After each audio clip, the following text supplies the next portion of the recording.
Okay, so hari ini kita akan belajar yang terakhir sekali, mewakilkan maklumat dalam bentuk rangkaian. Okay, so rangkaian ni ada banyak. Dia adalah suatu bentuk graf yang unik dan boleh digunakan untuk mewakilkan maklumat bertindih atau bersilang. Rangkaian digunakan secara meluas dan merangkumi hampir setiap bidang dalam kehidupan seharian. Rangkaian yang dilukis atau dipaparkan dalam bentuk grafik membolehkan perkaitan suatu maklumat atau struktur data mudah difahami. Dan rangkaian boleh ditulis, ada dua cara kita nak tulis rangkaian. Yang pertama, graf terarah dan berpemberat atau graf terarah dan tak berpemberat. Graf tak terarah dan berpemberat atau graf tak terarah dan tak berpemberat. Okey, ingat lagi apa itu graf terarah? Graf terarah yang ada anak panah tu. Dan berpemberat dia ada nilai dekat dia punya tepi. Kalau graf tak terarah, dia tak ada anak panah. Kalau tak berpemberat, dia tak ada nilai lah dekat tepi dia. Okey, itu yang cikgu ingatkan balik. Ialah yang sebelum ni. Okey, rangkaian pengangkutan. Awak pernah tengok kan gambar ni sewaktu awak naik dalam komuter, betul? So ini adalah satu bentuk rangkaian lah. Rangkaian pengangkutan kita panggil. Kalau dalam carta organisasi, katakan awak ada carta organisasi sekolah kan. Jadi itu kita panggil rangkaian organisasi. Okey, rangkaian pengangkutan boleh digambarkan dengan menggunakan graf pemberat dan graf tak berpemberat. So pemberat kat sini diwakili oleh jarak, masa perjalanan dan kos perjalanan. Ni contoh lah. Okey, kita teruskan, kita bagi contoh lah. Katakan Encik Vun bersama keluarganya bercadang untuk melawat tempat bersejarah di Melaka. Peta di sebelah menunjukkan 3 pilihan laluan beserta jarak dan anggaran masa yang akan diambil dan ditangkap ke bangunan Formosa Melaka. Cikgu besarkan kat sini awak punya Google Maps. So kalau awak pernah guna Google Maps, awak boleh type daripada mana ke mana awak nak pergi dan dia akan keluar bentuk macam ni. Ada tiga jalan yang boleh sampai daripada Formosa ke Tangkak. So Google Map akan keluar macam ni lah. Kalau awak perasan dekat sini, kat sini kilometer dia sikit berbanding yang lain. Tapi masa dia lebih panjang. So kalau awak perhatikan dekat gambar rajah ni, walaupun dia lebih pendek, tapi dia kemungkinan melalui banyak traffic light. Menyebabkan walaupun jalannya pendek, masa dia akan jadi panjang. Manakala kalau awak tengok yang ni, dia paling panjang tapi masa dia pendek je. Kemungkinan dia melalui jalan yang tak ada orang ataupun jalan yang tidak melalui traffic light, contoh jalan-jalan kampung ataupun melalui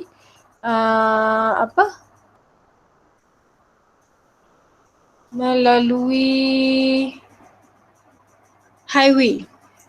Okey, so kat sini katakan P ialah laluan berjarak 46.3 km, Q ialah laluan berjarak 50.2 km dan R ialah laluan berjarak 53.3 km.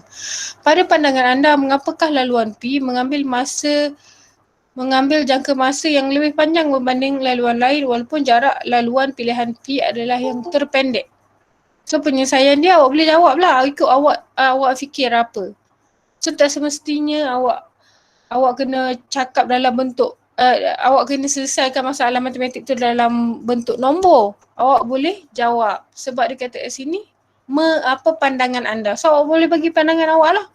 So penyelesaian buku tak yang cakap, laluan P mengambil jangka masa yang panjang mungkin kerana laluan tersebut melalui kawasan bandar yang sesak dan bilangan pengguna jalan raya lebih banyak berbanding dengan laluan lain. So bergantung kepada apa yang awak rasa lah. Yang ni faham tak? Faham yang ni? Contoh 14 faham?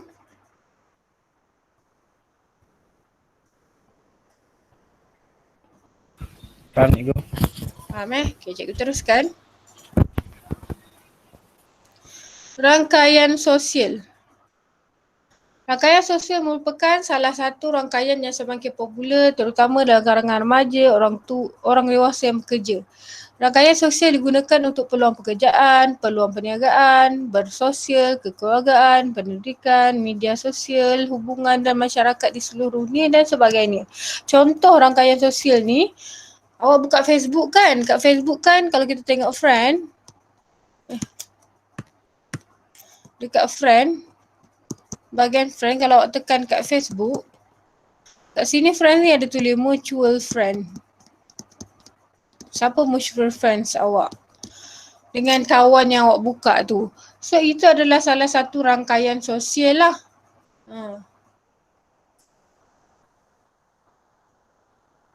Okay. Kita tengok contoh 15 Jadual di bawah menunjukkan data 6 murid dan 2 jenis permainan yang diminati. Tukar maklumat dalam bentuk rangkaian. Okay. So kalau nak tukar dalam bentuk rangkaian, kita boleh pilih. Nampak kat sini ada 2 kan. Bermakna badminton dicantumkan ke catur. So badminton catur ni adalah dia punya bucu. So ikutlah awak nak letak macam mana. So cikgu buat badminton bucu badminton dengan catur dulu. So yang ni adalah Edmund. Oh, tak ada nak panah.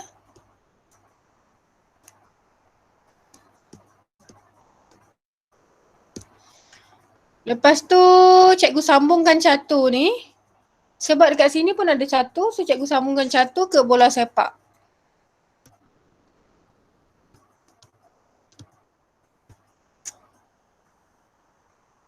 So kat sini adalah Rajan. Cikgu tak ikut buku teks cikgu nak reka sendiri je. Okay, so catur juga dia pergi ke bola jaring.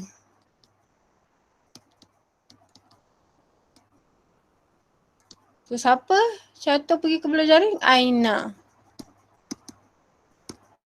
Okay, lepas tu daripada bola sepak, bola sepak kat sini, bola sepak digabung dengan sepak takraw. So cikgu sambung lagi sepak takraw.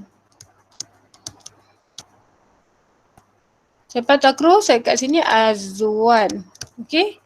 Lepas tu ini dah sudah, ni dah sudah. Badminton pula. Badminton dia gabung dengan bola jaring. So cikgu sambungkan badminton ke bola jaring. Kat sini adalah Maria. Kemudian daripada bola jaring disambung ke bola tampar.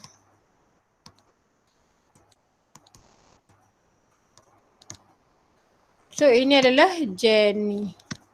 Okay, faham tak macam mana kita nak buat ni? Sambungkan. Bila dia bagi bentuk ayat macam ni. Faham. So awak tak kisah nak bentuk macam mana pun. Yang penting awak sambungkan benda tu dengan pasangan yang betul lah. Perlu ke cikgu ulang balik contoh ni?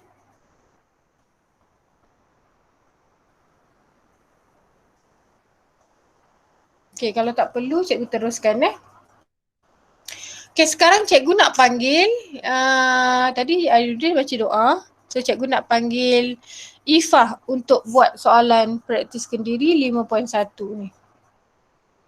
So sekarang cikgu buat kat sini KS, kat sini S, M,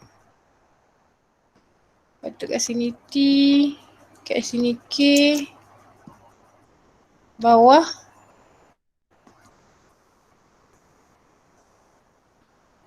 CJ. Okay Ifah boleh cakap tak Ifah? Boleh cikgu. Okay Ifah, tolong Ifah. Dekat sini lengkapkan darjah 1 dengan melukis satu graf tak terarah dan berpemberat. So kena ada pemberat lah dekat tepi dia. So KS ke S ni berapa nilai dia? Apa kita boleh daripada sini? KSM 8. So cikgu nak letak kat mana? Boleh tak cikgu letak KSM, cikgu letak 8 je macam ni. Boleh tak Ifah? Tak boleh. So maksudnya bila kita ingat lagi tak kalau kita buat ada macam ni bermaksud apa? Tepi. Ada tepi. Okey, tepi. Lepas tu ni apa benda? Ni apa? Ni awal dia kan? Awal. Ni dia punya akhir dia. Okay, so KSM. So cikgu buat sambungan daripada KS ke M. Okay, lagi sambung K ke M. Apa cikgu nak buat? K ke M. Sambungkan. Sambungkan. Lepas tu? 8.4. Okay, lagi?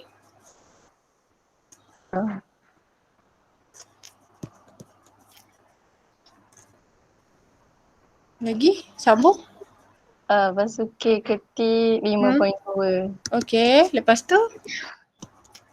S ke T 5.9. Okay, bagus. Lagi?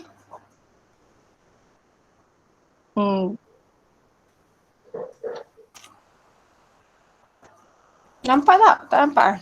Nampak. Lepas tu? Lepas tu S ke M 3.5. Okay, lepas tu? S ke KS 11. Okay. CJ ke S 4.9. Lepas tu CJ ni kena sambung ke KS. Okay. 15. Lepas tu? Lepas tu CJ tu pun kena sambung kat T. Okay. 10 berat dia. Okay. Bagus Izzah. Okey, lukis satu pokok berpemberat minimum dengan keadaan setiap tempat hanya dilalui sekali sahaja. Ingat lagi tak kita pernah belajar pokok sebelum ni? Cikgu nak panggil lelaki pula. Arman itu dah masuk kan kelas? Dah tengok video kan Arman? Kalau Arman dah tengok video, boleh tak Arman bagi tahu cikgu macam mana nak buat pokok? Apa syarat kita nak buat pokok? Aman boleh cakap tak Aman? Tak boleh. Ahmad. Oh tak boleh cikgu. Okey. Azfar boleh cakap tak Azfar?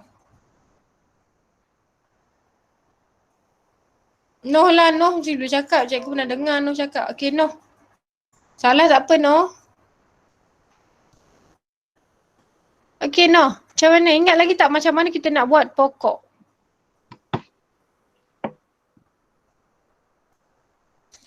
Dia kata dia nak pokok berpemberat minimum. Okey, ingat lagi macam mana nak pokok? Apa syarat nak kena buat pokok? Syarat nak buat pokok kena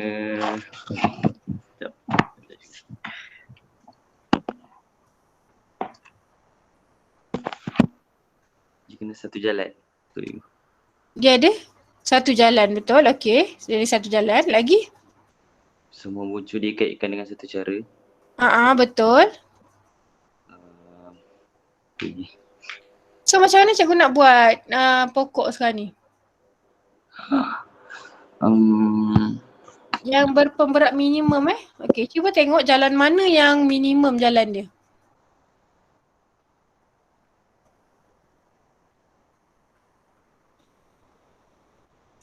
Antara 8 dengan 11 nak pilih jalan mana? 8. Okey. Lepas tu antara M ni ada 2 jalan. Nak pilih 8.4 ke 3.5? 3.5. Okey. Lepas tu dekat S ni dia ada 2 jalan. Nak pilih 11 ke 5.9? 5.9. Okey. Lepas tu dekat S ni, dekat CJ ni dia ada 15, 4.9 dekat 10. Nak pilih? 4.9. Okey. Lepas tu dekat T T nak dekat K ni dia ada 2, 8.4 dengan 5.2. Pilih? 5.2. Okay. So cikgu akan bermakna ada semua kena siapa yang terlupa, awak nak lukis pokok ni semua titik, semua bucu dia kena ada. So kena pastikan semua bucu dia ada dululah. Kalau awak tak letak bucu dia salah satu, jawapan awak bukan pokok. Itu kita panggil subgraph. So salah lah. Jadi kena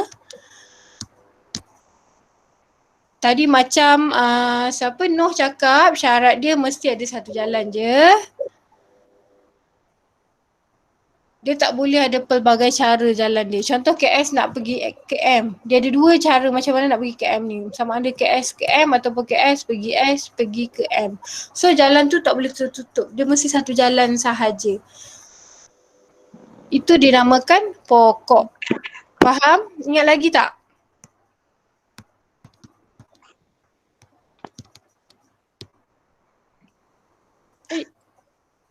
Sorry, bukan jalan ni.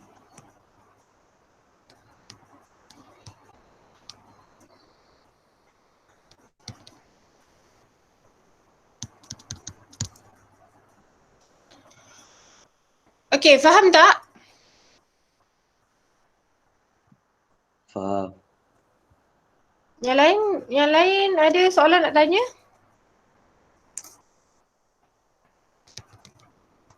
So soalan minta berapakah jarak minimum pokok yang anda lukis? Kita tambah je lah pokok kita ni 8 tambah 3.5 tambah 4.9 tambah 5.9 tambah 5.2. So ni soalan C kita, ni soalan B. Jadi dapatlah jawapan 8 tambah 3.5 tambah 4.9 tambah 5.9 tambah 5.2. So dapat jawapan 27.5. Okay, faham? Ada soalan nak tanya? Jelas macam mana nak lukis graf? Macam mana nak keluarkan maklumat daripada soalan tu? Jelas tak?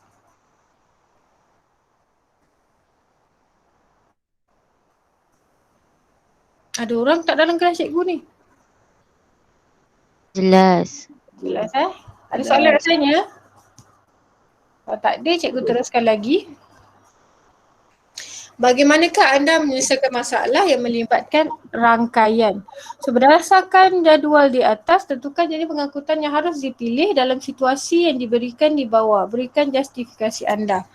Okey, so kita tengok soalan A. Perjalanan yang melibatkan seorang dewasa tanpa kekangan masa. So kalau kita nak pergi ke sesuatu tempat kan, kita mesti pilih yang murah, betul tak? So kalau macam tak ada kekangan masa, antara bas, kereta api dan kereta, mana satu yang lebih murah? Tengok dekat maklumat yang diberi.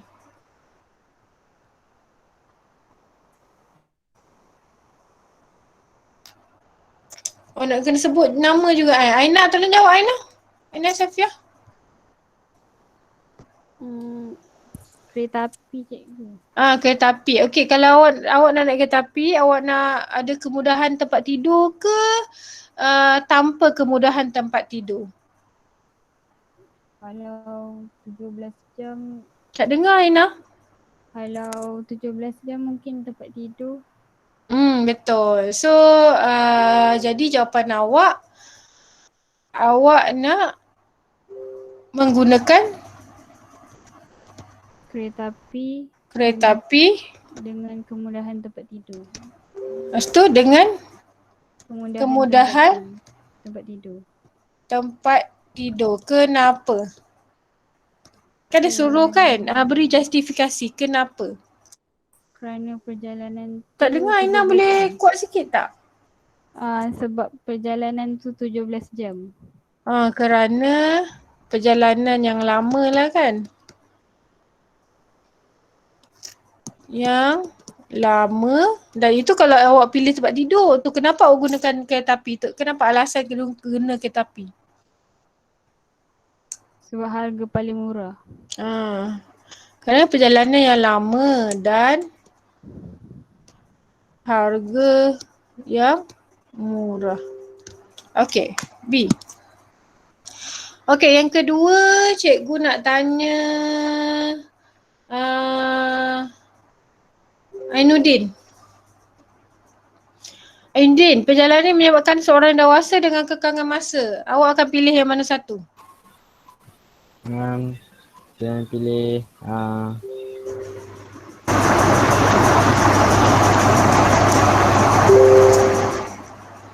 Awak pilih apa? bas cikgu. Bas. Okey, betul. Bas. Kenapa awak pilih bas? Sebab dia lebih cepat berbanding kereta api. Kerana cepat dan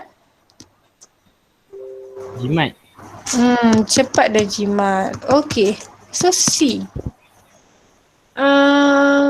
Perempuan balik, cikgu nak tanya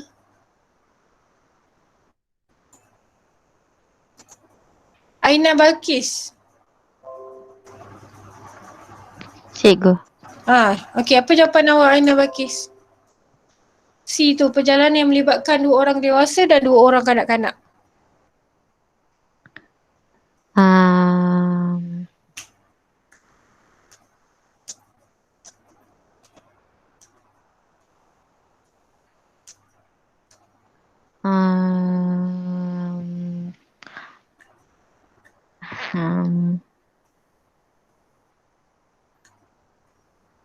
Kereta.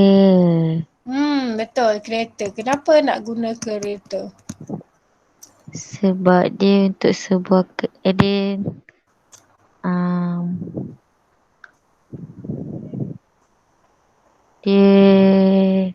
sebab dia muat untuk 2 orang dewasa dengan kanak-kanak untuk sebuah kereta. Tapi yang lain pun muat juga. Sebab dia murah. Kerana paling murah lah kan. Kerana harga murah. Sebab kalau tengok, kalau kita naik bas, banyak ni 64 nak kali dengan 4 lagi kan. Kalau ni pun kena kali dengan 4 lagi. Yang ni tak perlu, satu je 120. Okey, bagus Aina Balkis. Okey, jadi 17, contoh 16 ni faham yang lain? Cikgu teruskan contoh 17.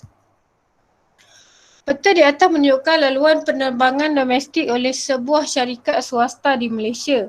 Encik Joshua bekerja di Kuala Lumpur. Beliau ingin melawat keluarganya di Kota Kinabalu. Nyatakan laluan penerbangan terbaik yang boleh dipilih oleh Encik Joshua. Okey, awak tengok dekat sini mana yang paling ada perjalanan, ada 2 perjalanan nak pergi Kota Kinabalu ni. So yang pertama, daripada Kuala Lumpur direct terus ke Kota Kinabalu. Satu lagi daripada Kuala Lumpur kita terbang ke Labuan dan terbang ke Kota Kinabalu. Okey. Kalau awak pernah lah naik kapal terbang, kalau katalah kita daripada Kuala Lumpur pergi ke Labuan dan ke Kota Kinabalu pula, tak semestinya katakanlah awak punya penerbangan daripada Labuan tu kan. Labuan penerbangan awak pukul 7 sampai pukul 9 sampai Labuan. So daripada Labuan ni dia tak boleh direct, ada penerbangan yang dia tak direct terus tau. Dia akan tukar ke flight yang lain. So tak semestinya akan mula pukul 9, dia akan mula ke 10.30 ke ataupun pukul 12 ke. Dia tak semestinya terus direct. So dia kena tunggu lagi kalau awak nak pergi ke Kota Kinabalu. So sebab tu jawapan dekat sini yang untuk A ni, dia tanya nyatakan laluan penerbangan terbaik yang boleh dipilih oleh Encik Joshua. Jawapan dia kat sini penerbangan terus dari Kota Kinabalu atau dari Kuala Lumpur ke Labuan dan seterusnya ke Kota Kinabalu. So ada 2 tadi yang cikgu cakap tu. Cuma yang B dia kata apakah kelebihan dan kekurangan. Yang pertama, kalau penerbangan terus dari Kuala Lumpur ke Kota Kinabalu boleh menyematkan masa dan kos perjalanan. So, tadi ni dari Kuala Lumpur ke terus ke Kota Kinabalu. Kalau nak pergi Kota Kinabalu, dia punya anggaran adalah 2 jam setengah. Berbanding ke Labuan 2 jam saja, tapi dia akan sambung lagi perjalanan ke Kota Kinabalu. So kita tak tahu berapa masa lagi dia akan flight tu akan bersambung. So awak akan dah sampai ke Labuan, awak kena keluar dulu dan rehat dulu, tunggu penerbangan yang seterusnya. Tu yang dia kata kat sini, menjimatkan masa kalau Kota Kinabalu sebab dia direct terus ke Kota Kinabalu. So penerbangan Kuala Lumpur ke Kota Kinabalu melalui Labuan akan mengambil masa perjalanan yang lebih panjang dan kemungkinan kos perjalanan juga lebih tinggi. So sebab kita kena bayar tiket daripada Kuala Lumpur ke Labuan, katakanlah 200. Labuan ke Kota Kinabalu kena bayar lagi 200. So 400 tu dah jadi mahal lah. Tapi kadang-kadang sebab kenapa dia kata kemungkinan? Sebab kadang-kadang ada yang flight daripada Kuala Lumpur ke Labuan lebih murah. Dan sambung Labuan ke Kota Kinabalu lebih murah berbanding daripada Kuala Lumpur ke Kota Kinabalu. Jelas tak apa yang cikgu nak bagi tahu ni? So awak sebenarnya untuk menjawab soalan rangkaian ni kan, awak kena awak kena fikir ayat dan bersesuaian yang macam ni kan dia bagi tahu menjimatkan masa dan kos perjalanan. Awak kena fikirkan dan kaitkan dengan dia punya masa dan kos dia sekali lah. Jadi awak kena tahu juga serba sedikit naik kapal terbang macam mana, naik bas macam mana, naik kereta api macam mana. Faham tak? Faham.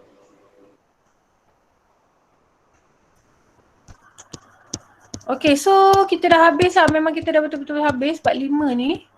Jadi awak boleh buka buku awak